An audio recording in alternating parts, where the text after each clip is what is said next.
Good evening friends, कैसे हैं आप सभी। आपके अपने इस the red hand YouTube channel पर आपका स्वागत है। तो दोस्त, जैसा कि हम लोग का आने वाला exam, upcoming exam BPSC TRE 4 Bihar CGL, BSSC CGL आपका हो गया, उसके बाद इंटर स्तरीय हो गया, उसके बाद ग्रुप डी। तो इन सभी विषयों में एक कॉमन सी बात है कि जितने भी वनडे एग्जाम है, इन वनडे एग्जाम में हम लोग को जीएस में history, polity, geography, science of physics, chemistry, biology, ये सब्जेक्ट से हमारे क्वेश्चन पूछे जाते हैं। तो हम आज की इस क्लास में दोस्त पॉलिटी के क्वेश्चनों को हम लोग डिस्कस करेंगे और उसके कॉन्सेप्ट को हम लोग समझते हुए चलेंगे। यानी कि पूरी डिटेल तरीके से हम लोग आज थ्योरी को करने वाले हैं। तो आप इस वीडियो से अगर आप जुड़ गए हैं तो आप इस वीडियो के अंत तक आप बने रहिएगा और हम लोग जितने भी 21 टॉपिक है आपके पॉलिटी के, उन 21 टॉपिक को 21 दिन के चैलेंज के अनुसार हम लोग उन 21 टॉपिक को अच्छे तरीके से खत्म करेंगे। तो चलिए दोस्त, क्लास को स्टार्ट करते हैं। तो आज का पहला आपका जो टॉपिक है पॉलिटी का, वो आपका है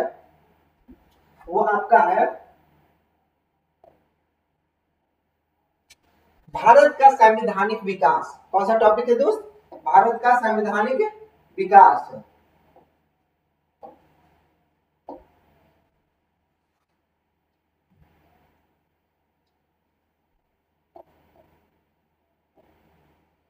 अब भारत का संवैधानिक विकास कहने की बात यह है दोस्त कि भारत में संविधान का विकास कैसे हुआ है, यानी कि क्या क्या वो नीतियां रही है, क्या क्या वो रूल रेगुलेशन रहा है जिसके अनुसार भारत में संविधान का विकास हुआ है।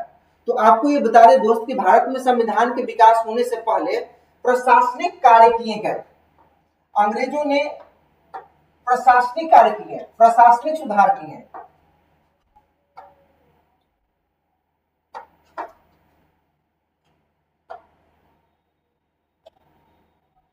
क्या अंग्रेजों ने प्रशासनिक सुधार किए और संविधान का निर्माण हमारे संविधान सभा द्वारा हुआ। हमारे संविधान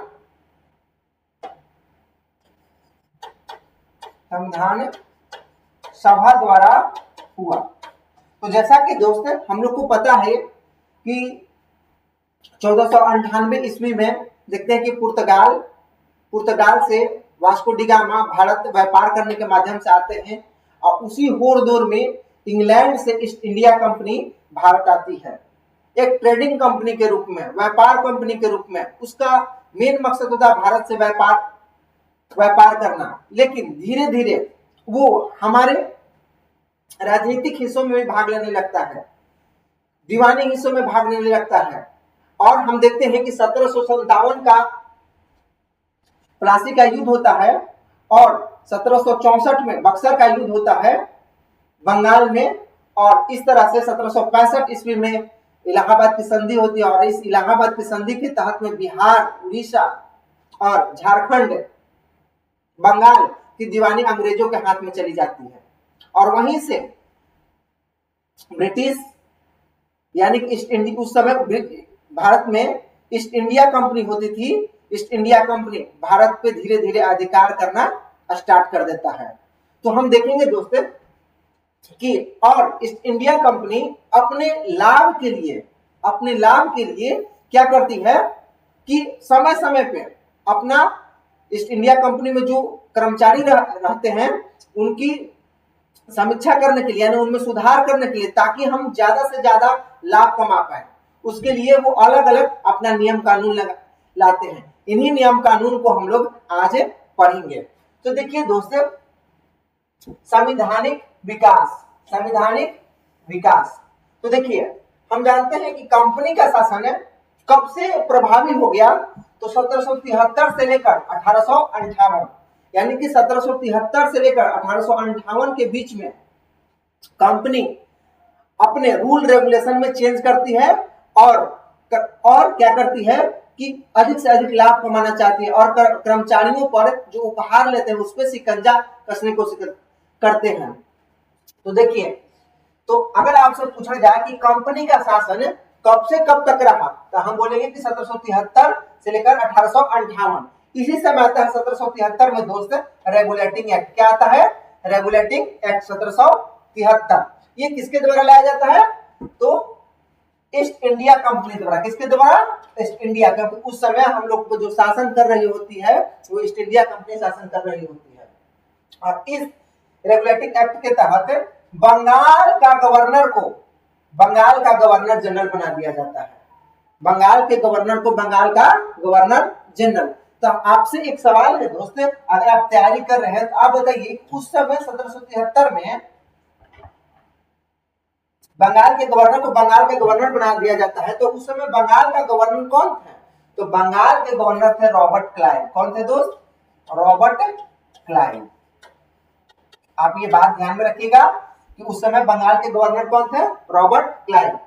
अब बंगाल के गवर्नर को बंगाल का गवर्नर बना दिया गया, गवर्नर जनरल बना दिया गया।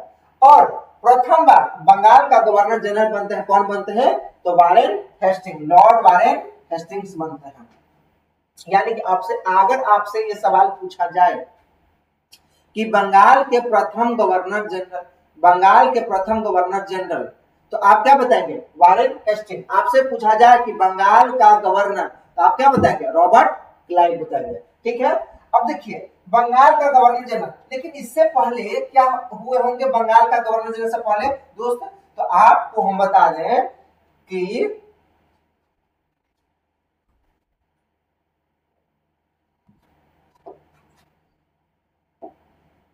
आपको बता दें दोस्त कि बंगाल के गवर्नर जनरल से पहले ये बंगाल का अंतिम गवर्नर थे। बंगाल का अंतिम गवर्नर थे। और यही बंगाल के अंतिम गवर्नर क्या बन जाते हैं? बंगाल का गवर्नर जनरल बन जाते हैं। और बंगाल का गवर्नर जनरल कौन बनते हैं? Lord Warren Hastings.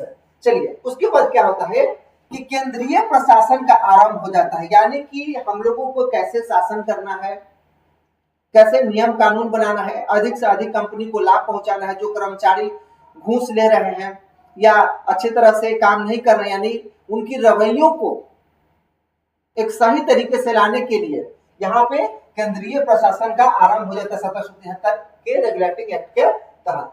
इसी 1773 रेगुलेटिंग के तहत सुप्रीम कोर्ट की स्थापना होती है। कब होती है? 1774 में। और कहाँ होती है सुप्रीम कोर्ट की स्थापना दोस्त? आप बताइए। तो सुप्रीम कोर्ट की स्थापना होती है बंगाल में। कहाँ होती है?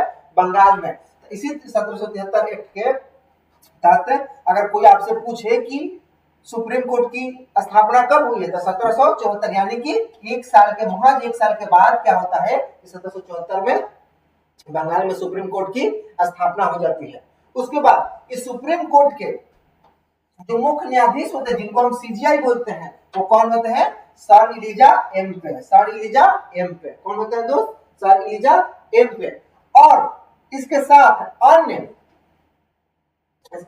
दोस्त अन्य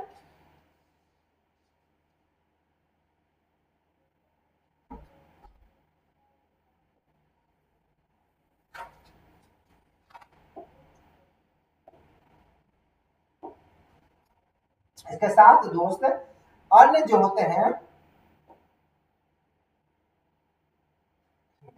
अन्य 3 न्यायाधीश होते हैं। अन्य क्या होते हैं? 3 न्यायाधीश होते हैं। यानी कि एक सीजीआई और प्लस 3 अन्य 10, यानी टोटल कितने हो गए? 4। यानी कि इन मुख्य न्यायाधीश की सहायता करने के लिए 3 अन्य न्यायाधीश की नियुक्ति की जाती है। और वो न्यायाधीश कौन होते हैं? तो चैम्बर्स, और क्या होते हैं? लिमेस्टर और जॉन हाइड। आपको कैसे याद करना है? चैम्बर्स, लिमेस्टर और क्या? हाइड। ये 3 क्या होते हैं? न्यायाधीश होते हैं। मुख्य न्यायाधीश कौन होते हैं? आपका सर इलिजा एम्पे। आपको ध्यान में रहेगा दोस्त कि हम पूछेंगे अगर कि 1773 के रेगुलेटिंग एक्ट के तहत बंगाल में 1774 में एक साल के बाद सुप्रीम कोर्ट की स्थापना की जाती है। इसके जो मुख्य न्यायाधीश कौन होते हैं? तो आप बोलेंगे सर इलिजा एम्पे। उसके बाद बोलेंगे किसके? अन्य न्यायाधीश 3 होते हैं, वो कौन कौन होते हैं बोलेंगे कि चैम्बर्स, हाइट और क्या, लेमेस्टर, आपको याद रखना है, ठीक है। अब ये हमारा खत्म हो गया 1773 के रेगुलेटिंग एक्ट। अब आता है 1774 1774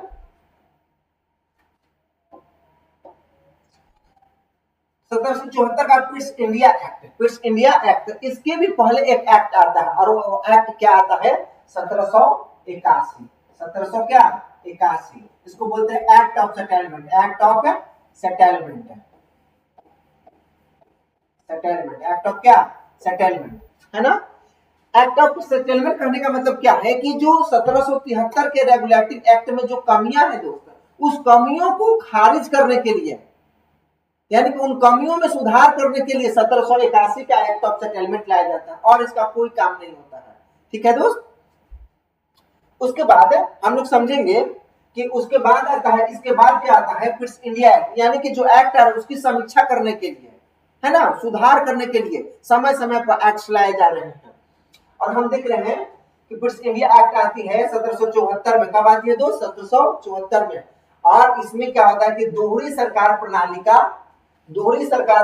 प्रणाली का विकास होता है, यानी कि ईस्ट इंडिया कंपनी में, ईस्ट इंडिया कंपनी, कौन सी कंपनी, ईस्ट इंडिया कंपनी। अभी हम लोग पढ़ रहे हैं 1773 से लेकर 1757 तक हम लोग पढ़ेंगे ईस्ट इंडिया कंपनी ही राज करती है, क्योंकि 1757 में क्या होती है 1857 की क्रांति होती है, जिसके बाद सारा चीज बदल जाता है और ये ईस्ट इंडिया कंपनी जो भारत पे शासन कर रहे होते, अब अंग्रेज ब्रिटेन वाले सीधे वहां के ब्रिटेन के जो क्राउन होते हैं अब वो भारत पे राज करते हैं।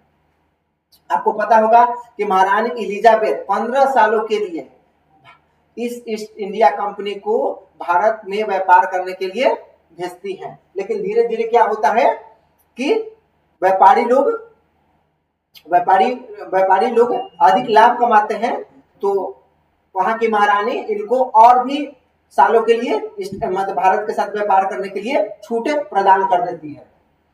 तो देखिए quits India act, quits India act इसमें कोर्ट ऑफ डायरेक्टर्स बनाया जाता है। क्या बनाया जाता है दोस्त, court of directors. Court of directors वाणिज्यक यानी कि जो व्यापार से रिलेटेड है, यानी कि जिससे हमको लाभ कमा रहे हैं, जिसको हम बेचकर वहां से लेकर हम अपने इंग्लैंड में, यूरोप में जाकर लेकर बेच रहे हैं, उससे हम लाभ कमा रहे हैं, तो उसके लिए एक कोर्ट ऑफ डायरेक्टर्स बनाया जाता है वाणिज्यिक मामले के लिए। सूती कपड़ा हो गया, मसाला हो गया, इन सबको बेचने के लिए एक हेड बनाया जाता है। उसके बाद राजनीतिक मामला, उसके लिए बोर्ड ऑफ कंट्रोल, यानी कि कंट्रोल कैसे किया जाए। अगर कोई व्यापारी अच्छे तरीके से काम नहीं कर रहा है या कहीं पे झगड़ा हो गई, लड़ाई हो गई, तो उसको कंट्रोल करने के लिए क्या, राजनीति यानी प्रशासन में भाग लेने के लिए एक राजनीतिक यानी कि प्रशासन में भाग लेकर बोर्ड ऑफ क्या कंट्रोल का गठन किया जाता है। बोर्ड ऑफ कंट्रोलर एक बनाए जाते हैं, यानी कि अब देखिए कि एक बोर्ड ऑफ डायरेक्टर्स भी बन गए, क्या बन चुके हैं बोर्ड ऑफ कंट्रोलर। अगर हम पूछेंगे कि बताइए कि बोर्ड ऑफ कंट्रोलर किस मामले को देखते थे, तो आप बताइएगा कंट्रोलर राजनीतिक मामले को देखते थे, आप बोर्ड ऑफ डायरेक्टर किस मामले को देखते थे, वाणिज्यिक मामले को देखते थे। किस एक्ट के तहत ये बनाया गया, तो quits India act 1784, quits India act 1784। अब क्या किया गया कि गवर्नर जनरल परिषद में 4 से 3 कर दिया गया। हम आपको बताए थे गवर्नर जनरल की परिषद में, हम आपको बताए थे कि इसी में गवर्नर जनरल को सहायता देने के लिए, क्या दोस्त, गवर्नर जनरल को सहायता देने के लिए 4 और गवर्नर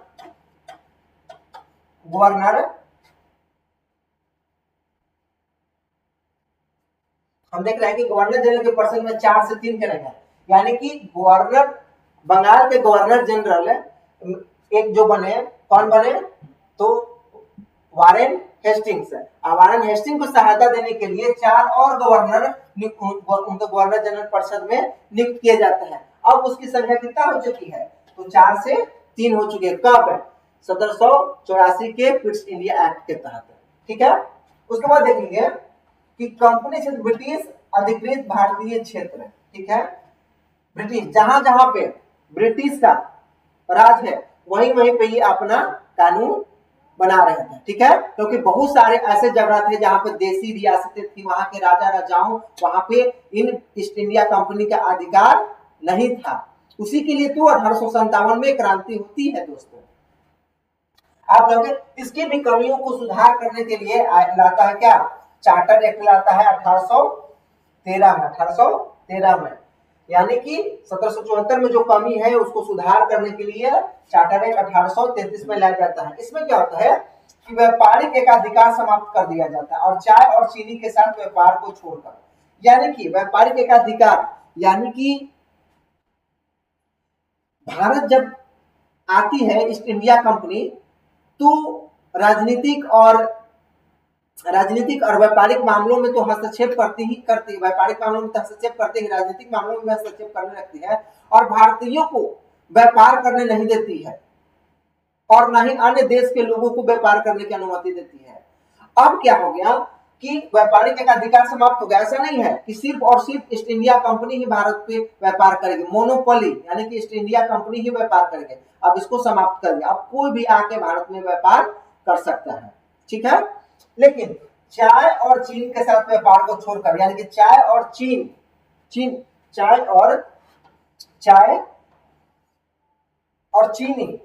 है, को छोड़कर, ठीक है, चाय का जो है, चाय वो सिर्फ और सिर्फ है जो व्यापार करेगी वो क्या करेगी, ईस्ट इंडिया कंपनी। और भारत और वहां के जो महारानी एलिजाबेथ हैं, वहां के जो क्राउन है, वो कहती है कि आप चीन के साथ आप व्यापार कर सकते हैं। ठीक है दोस्त, उसके बाद इसी चार्टर एक्ट 1813 के तहत शिक्षा के लिए प्रतिवर्ष 1 लाख रुपये प्रदान किया गया।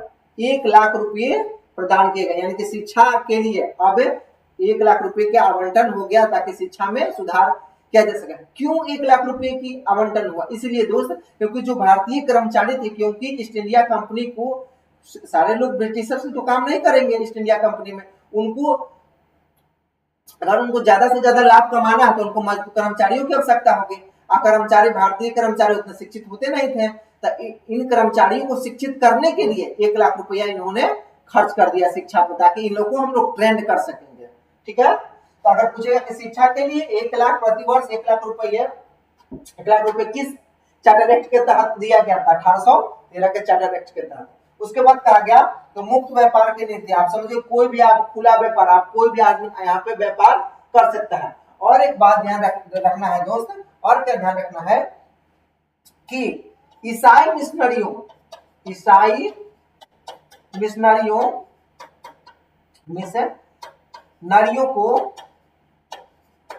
को भारत आने का दरवाजा खोल दिया गया। आने का, इसको नोट डाउन कर लीजिएगा आप, दरवाजा खोल दिया गया। यानी कहने का मतलब यह है दोस्त कि अब ईसाई लोग अब भारत आ सकते हैं, अपने धर्म का प्रचार प्रसार कर सकते हैं। ठीक है दोस्त, तो अगर आपसे ये यहाँ पे 3 बातें इंपॉर्टेंट है कि व्यापारिक एकाधिकार समाप्त किस एक्ट के तहत कर दिया गया, तो आप देखिए चार्टर एक्ट के तहत कर दिया गया। ठीक है, 1813 के।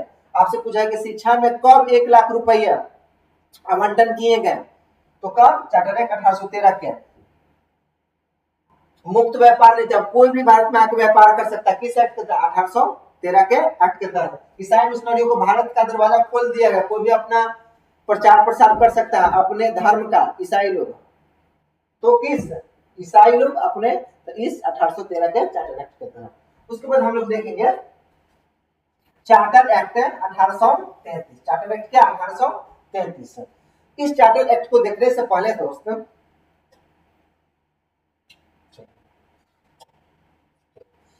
चार्टर एक्ट 1833, इसमें क्या किया गया कि बंगाल के गवर्नर जनरल को, हम पहले देखे थे दोस्तों कि 1773 में बंगाल का गवर्नर जनरल बनाया गया। यहाँ पे हम लिख रहे हैं दोस्त क्या किया गया, क्योंकि हम आपको याद करवाने वाले हैं कि 1773 में क्या हुआ। आप घटनाएं आप ध्यान रखिए कि बंगाल का गवर्नर, बंगाल का गवर्नर उसको क्या बना दिया गया 1773 एक्ट के तहत, बंगाल का गवर्नर जनरल, बंगाल का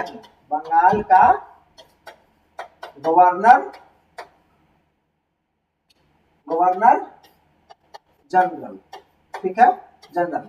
और बंगाल का गवर्नर जनरल बनते कौन है आप बताइए दोस्त, कौन बनते हैं? तो आपको पता है कि वारेन हेस्टिंग्स,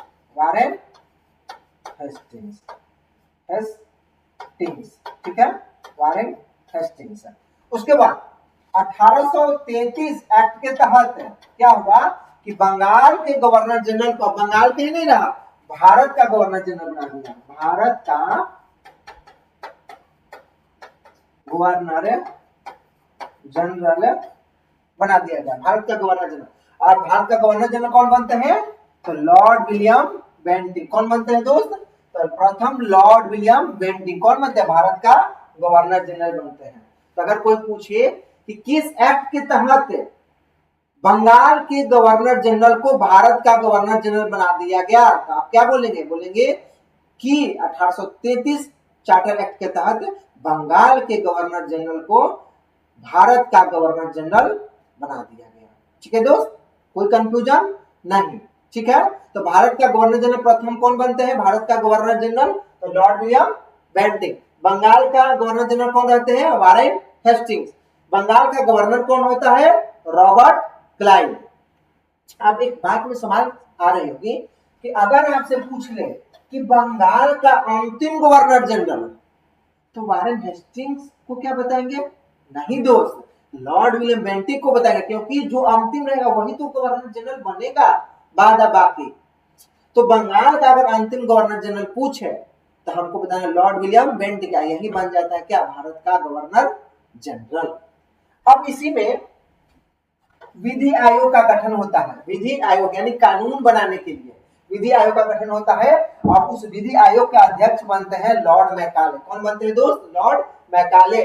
कब? 1834 ईस्वी में, 1834 से। अगर आपसे कोई पूछे कि लॉर्ड मैकाले किस एक्ट के तहत विधि के कानून के सदस्य बनते हैं, ठीक है, अध्यक्ष बनते हैं, तो बोलेंगे 1833 के चार्टर एक्ट के तहत, ठीक है। और कब बनता है? 1834 में, ठीक है। इसी 10 साल के बाद दोस्त, इसमें दिया हुआ नहीं है, हम लिख रहे हैं कि 10 सालों के बाद, 10 सालों के बाद क्या होता है कि 1843 में दास प्रथा का अंत किया जाता है। किसका? दास प्रथा का अंत किया जाता है लॉर्ड एलनबरो द्वारा 1843 में, 1843 में दास प्रथा का अंत किया जाता है। दास सती नहीं पूछ रहे हैं, दास जो दासों को लोग खरीदता था, लोग मानव का व्यापार होता था, उसकी बात कर रहे हैं। और अब देखिए कि 1833 एक्ट के तहत ही क्या किया गया कि चाय, जो चाय व्यापार था, जो हम बोले थे कि भारत चाय का व्यापार कर सकता है, ऐसे कंपनी का मोनोपोली 1813 के तहत खत्म किया, लेकिन चाय को छोड़कर और चीन के साथ जो कर रहा था और वही करेगा चीन में ही, इस भी क्या कहे कंपनी का एकाधिकार, इसको भी क्या कर दिया गया? समाप्त कर दिया गया। यानी कि चीन में जो ईस्ट इंडिया कंपनी सिर्फ और सिर्फ व्यापार कर रही थी, इसको भी अब समाप्त कर दिया, यानी पूर्णतः कंपनी का मोनोपोली का अधिकार किस एक्ट के तहत खत्म किया गया? तो आप बताएंगे कि 1833 के चार्टर एक्ट के तहत।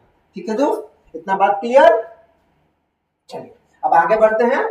आई होप इतना बात आपको क्लियर होगा। चलिए अब देखेंगे 1853 के एक्ट। कौन सा?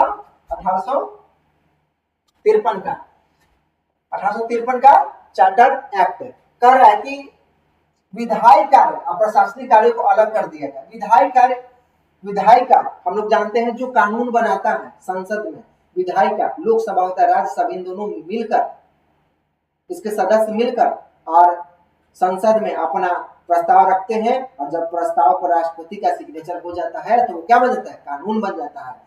तो उसी तरह विधायी का कानून बनाने का काम को अलग कर दिया जाता है और प्रशासनिक कार्य यानी कि प्रशासन, हम लोग प्रशासन